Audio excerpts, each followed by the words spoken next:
Hello friend, स्वागत है हमारे चैनल जीके स्टेशन में। दोस्तों, इस वीडियो में हम बिहार पुलिस 2024 में अभी तक जितने भी हिंदी के सवाल पूछे गए उन सभी प्रश्नों को इस वीडियो में करेंगे। तो वीडियो को अंत तक जरूर देखिएगा। अब वीडियो अच्छा लगा तो वीडियो को लाइक और चैनल को सब्सक्राइब जरूर कीजिएगा। तो चलिए वीडियो को स्टार्ट करते हैं। पहला प्रश्न है, सूरज को दीपक दिखाना मुहावरे का सही अर्थ है। दोस्तों, ये सभी प्रश्न आपके एग्जाम में पूछे गए हैं, तो जल्दी से इसका उत्तर दीजिए। लो, सूरज को दीपक दिखाना मुहावरे का सही अर्थ क्या हो जाएगा? तो इसका सही उत्तर हो जाएगा ऑप्शन ए, प्रसिद्ध व्यक्ति का परिचय देना। ठीक है, आगे चलते हैं। तो दूसरा प्रश्न है, महर्षि का संधि विग्रह है, यानी कि इसका संधि विच्छेद बताना है कि महर्षि का संधि विच्छेद क्या हो जाएगा। महान जो ऋषि होगा, कि महा जो ऋषि होगा, कि मही जो ऋषि होगा, या मही जो ऋषि होगा। तो इसका सही उत्तर हो जाएगा ऑप्शन बी, महाजोर ऋषि। ठीक, ऑप्शन बी इसका सही उत्तर हो जाएगा। आगे बढ़ते हैं। तीसरा प्रश्न है, द्विज इनमें से किसका प्राचीन शब्द है? जो द्विज है इनमें से किसका प्राचीन शब्द है? पक्षी का, कि बादल का, कि ब्राह्मण का, या चंद्रमा का। तो इसका सही उत्तर हो जाएगा ऑप्शन सी, ब्राह्मण का। ठीक है, द्विज जो है ब्राह्मण का प्राचीन शब्द है। आगे चलते हैं। तो चौथा प्रश्न है, आतताई का अर्थ क्या होता है? आतताई का अर्थ क्या होता है? जो अत्याचार करता हो, जो अति शक्तिशाली हो, जो दूसरों में दोष खोजे और जो व्यर्थ काम का व्यय करता हो। तो इसका सही उत्तर हो जाएगा ऑप्शन बी, जो अति शक्तिशाली हो उसे आतताई कहते हैं। ठीक है, आगे बढ़ते हैं। तो पांचवा प्रश्न है, इनमें से किस समूह में सभी शब्द शुद्ध लिखा गया? ऑप्शन ए की बात करें तो प्रकृति जो सही है, सही लिखा हुआ है। ठीक है, पुनर्जन्म क्या है? गलत है। जौ पर रेप होगा। वर्तसाना सही है, बलिष्ठ सही है। और ऑप्शन बी की बात करते हैं, प्रकृति सही है, पुनर्जन्म सही है, भर्तसना सही है और बलिष्ठ सही है। ठीक है, तो ऑप्शन बी इसका सही उत्तर हो जाएगा। ठीक है, आगे बढ़ते हैं। तो छठा प्रश्न है, जो पढ़ेगा वो पास होगा, इनमें से कौन सा विशेषण है? जो पढ़ेगा वो पास होगा, इनमें से कौन सा विशेषण है? संख्यावाचक विशेषण है, कि गुणवाचक विशेषण है, कि परिमाणवाचक विशेषण है, कि सर्वनामिक विशेषण है? तो इसका सही उत्तर हो जाएगा ऑप्शन डी, सर्वनामिक विशेषण है। ठीक है, आगे चलते हैं। तो सातवां प्रश्न है कि इनमें से कौन सा वाक्य शुद्ध नहीं है? इनमें से कौन सा वाक्य जो है शुद्ध नहीं है, आपको खोजना है। विष्णु के अनेकों नाम है, तलवार एक शस्त्र है, यह आगरे की मिठाई है, उसे पुत्र प्राप्त हुआ है। इनमें से अशुद्ध शब्द को खोजना है आपको। ठीक है, तो इसका सही उत्तर हो जाएगा ऑप्शन ए, विष्णु के अनेकों नाम है। ठीक है, आगे चलते हैं। तो आठवां प्रश्न है, द्वंद्व समास का उदाहरण इनमें से कौन है? द्वंद्व समास का उदाहरण इनमें से कौन सा है? दिनहीन, यथाशक्ति, त्रिफला, पीताम्बर। तो इसका सही उत्तर हो जाएगा ऑप्शन ए, दिनहीन। ठीक है, आपका द्वंद्व समास पहचानने का एक अच्छा सा ट्रिक ये है कि दो शब्दों के बीच अगर डैश दिया हुआ हो, ठीक है, वो आपका द्वंद्व समास है। ठीक है, आगे चलते हैं। तो नौवां प्रश्न है, आसमान टूट पड़ना का क्या अर्थ होता है? आसमान टूट पड़ना मुहावरे का अर्थ क्या होगा? लॉटरी लगना, कि मुसीबत आना, कि क्रोध आना, कि ध्वस्त हो जाना। तो इसका सही उत्तर हो जाएगा ऑप्शन बी, मुसीबत आना। ठीक है, एकाएक मुसीबत आने को आसमान टूट पड़ना कहते हैं। ठीक है, आगे चलते हैं। तो 10वां प्रश्न है कि इनमें से शुद्ध बर्तने वाला शब्द कौन सा है? इनमें से शुद्ध बर्तने वाला शब्द कौन सा है? रचयिता, रचयिता, रचयिता या रचयिता। तो इसका सही उत्तर हो जाएगा ऑप्शन सी, रचयिता। ठीक है, ये आपका सही उत्तर है। आगे चलते हैं।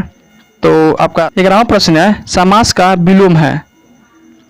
आप लोगों को इसमें से समास का विलोम बताना है कि समास का विलोम कौन सा है? संधि होगा, कि विच्छेद होगा, कि व्यास होगा, कि कृष्ण होगा।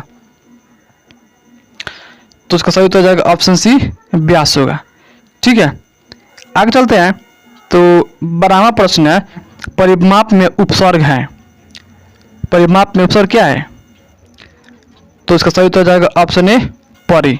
ठीक है, जो उपसर्ग होता है ना और शब्द के पहले लगता है। जैसे चलते हैं। 13वां प्रश्न है, पढ़ना का क्रियाभेद है। पढ़ना का क्रियाभेद क्या है? अकर्मक है, कि सकर्मक है, कि द्विकर्मक है, यानी में से कोई नहीं है। तो 13 का सही उत्तर हो जाएगा ऑप्शन बी, सकर्मक है। ठीक, आगे बढ़ते हैं। तो 14वां प्रश्न है, पयोधी समानार्थी शब्द है। पयोधी का समानार्थी शब्द क्या है? दूध का, कि दूध का, कि वारिका कि समुद्र का? तो इसका सही तो हो जाएगा ऑप्शन डी, समुद्र का। ठीक है, आगे चलते हैं। तो 15वां प्रश्न है, अधिकरण कार्य के चिन्ह है। अधिकरण कार्य का चिन्ह क्या है? तो इसका सही तो हो जाएगा ऑप्शन डी, मेप पर। ठीक है, अधिकरण मेप। इसका चिन्ह होता है कार्ता नी।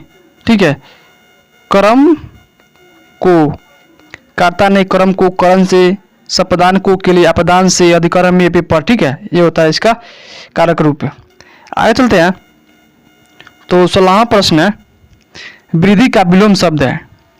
वृद्धि का विलोम शब्द क्या है? अति वृद्धि कि अवृद्धि कि कम वृद्धि कि क्षय? तो 16वां का सही तो हो जाएगा ऑप्शन डी, क्षय। ठीक है, आगे चलते हैं। 17वां प्रश्न है, शैशव संज्ञा शब्द है। जो शैशव है कौन सा संज्ञा शब्द है?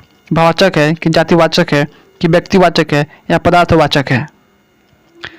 तो इसका सही उत्तर हो जाएगा ऑप्शन ए, भाववाचक है। ठीक है, आगे चलते हैं। तो आपका 18वां प्रश्न है, संस्कृत के जो शब्द मूल रूप से हिंदी में प्रयोग किए जाते हैं वे कहलाते हैं। संस्कृत के जो शब्द मूल रूप से हिंदी में प्रयोग किए जाते हैं वे शब्द क्या कहलाते हैं? देशज कि तद्भव कि आगत कि तत्सम? तो इसका सही उत्तर हो जाएगा ऑप्शन डी, तत्सम। ठीक है, आगे बढ़ते हैं। तो 19वां प्रश्न है, भरपेट किस समास का उदाहरण है? जो भरपेट है किस समास का उदाहरण है? अव्ययभावी समास का कि द्विगु समास का कि द्वंद्व समास का कि कर्मधारय समास का? तो इसका सही उत्तर हो जाएगा ऑप्शन ए, अव्ययभावी समास का। ठीक है, आगे बढ़ते हैं। तो 20वां प्रश्न है, कवि का स्त्रीलिंग रूप है। कवि का स्त्रीलिंग रूप क्या हो जाएगा? कवित्री, कवयित्र, कवयित्री, कवयित्री। तो इसका सही उत्तर हो जाएगा ऑप्शन डी, कवयित्री। ठीक है, कवि का स्त्रीलिंग क्या हो जाएगा? कवयित्री हो जाएगा। आगे बढ़ते हैं। तो 21वां प्रश्न है, हिंदी भाषा में कुल व्यंजन है। हिंदी भाषा में कुल व्यंजन की संख्या कितनी होती है? 35 होती है कि 33 कि 45 कि 55? तो इसका सही उत्तर हो जाएगा ऑप्शन बी, 33 होती है। ठीक है, आगे चलते हैं। तो 22वां प्रश्न है, त का उच्चारण स्थान क्या है? त का उच्चारण क्या होता है? कहाँ से होता है त का उच्चारण?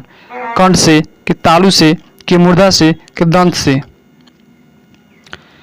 तो इसका सही उत्तर हो जाएगा ऑप्शन डी, दंत से होता है। ठीक है, त का उच्चारण कहाँ से होता है? दंत से होता है। ठीक है, आप लोग थोड़ा पढ़िएगा, त त त कहाँ आपका जीभ जो है जाकर दांत पर लग रहा है। ठीक है, इसलिए इसका उसका स्थान क्या हो जाएगा? दंत से हो जाएगा। ठीक है, आगे चलते हैं। तो 23वां प्रश्न है, चंद्रोदय धर्मा गुलेरी की कहानी उसने कहा था कि नायक का क्या नाम था? ऑप्शन बी, लाहना सिंह था। ठीक है, आगे बढ़ते हैं। तो 24वां प्रश्न है, निम्नलिखित में से अनेकार्थ शब्द क्या है? निम्नलिखित में से अनेकार्थ शब्द क्या है? कल कि निशा कि व्याधि कि अवधि? तो 24 का सही उत्तर हो जाएगा ऑप्शन बी, निशा। ठीक है, आगे चलते हैं। तो 25वां प्रश्न ये था, देवासुर में कौन सा समास है? देवासुर में कौन सा समास है? बहुब्रीहि समास है कि द्वंद्व समास है कि तत्पुरुष समास है कि कर्मधारय समास है? तो इसका सही उत्तर हो जाएगा ऑप्शन ए, बहुब्रीहि समास है। ठीक है, देवासुर कौन सा समास है? वह बहुब्रीहि समास है। ठीक है, आगे चलते हैं। तो 26वां प्रश्न है, निम्नलिखित में से सु शब्द है। निम्नलिखित में से सु शब्द कौन सा है? इनमें से सु शब्द को आपको खोजना है, तो कौन सा हो जाएगा? तो हो जाएगा ऑप्शन ए, अनिष्ट। ठीक है, आगे चलते हैं। तो 27वां प्रश्न है, राम खेल रहा है इस वाक्य में क्रिया है। राम खेल रहा है इस वाक्य में कौन सा क्रिया है? सकर्मक क्रिया है कि द्विकर्मक क्रिया है कि अकर्मक क्रिया है कि प्रेरणार्थक है? तो इसका सही उत्तर हो जाएगा ऑप्शन सी, अकर्मक क्रिया है। ठीक है, आगे चलते हैं। तो 28वां प्रश्न है, दलित साहित्य में जूठन आत्मकथा लेखक कौन है? दलित साहित्य में जूठन पाठ के लेखक कौन है? तो इसका सही उत्तर हो जाएगा ऑप्शन बी, ओम प्रकाश वाल्मीकि है। ठीक है, ओम प्रकाश वाल्मीकि है। ठीक है, 28 का ऑप्शन बी सही उत्तर हो जाएगा। आगे चलते हैं। तो 29वां प्रश्न है, निम्नलिखित में से कौन सा सुभद्रा कुमार चौहान द्वारा लिखित कविता है? तो सुभद्रा कुमार चौहान द्वारा लिखा कविता कौन सा है? तो हो जाएगा ऑप्शन ए, झांसी की रानी। ठीक है, नेक्स्ट प्रश्न यह है कि अज्ञेय की अरे यावर रहेगा याद किस विद्या से संबंधित है। अरे यावर रहेगा याद वो क्या है। यतर वृत्तांत है कि संस्करण है कि रेखा चित्र है कि आत्मकथा है। तो हो जाएगा ऑप्शन ए यतर वृत्तांत है। ठीक है, आगे चलते हैं। तो 31वां प्रश्न है इत्यादि का सही संधि विच्छेद क्या है। इत्यादि का सही संधि विच्छेद क्या है। इत जोड़ यादि कि इति जोड़ यादि कि इत जोड़ आदि कि इति जोड़ आदि। तो इसका सही तो हो जाएगा ऑप्शन डी इति जोड़ यादि हो जाएगा। ठीक है, ऑप्शन डी इसका सही तो हो जाएगा इत्यादि का सही संधि विच्छेद। आगे चलते हैं। तो 32वां प्रश्न है वैद्यनाथ मिश्र किस कवि का मूल नाम है। वैद्यनाथ मिश्र किस कवि का मूल नाम है।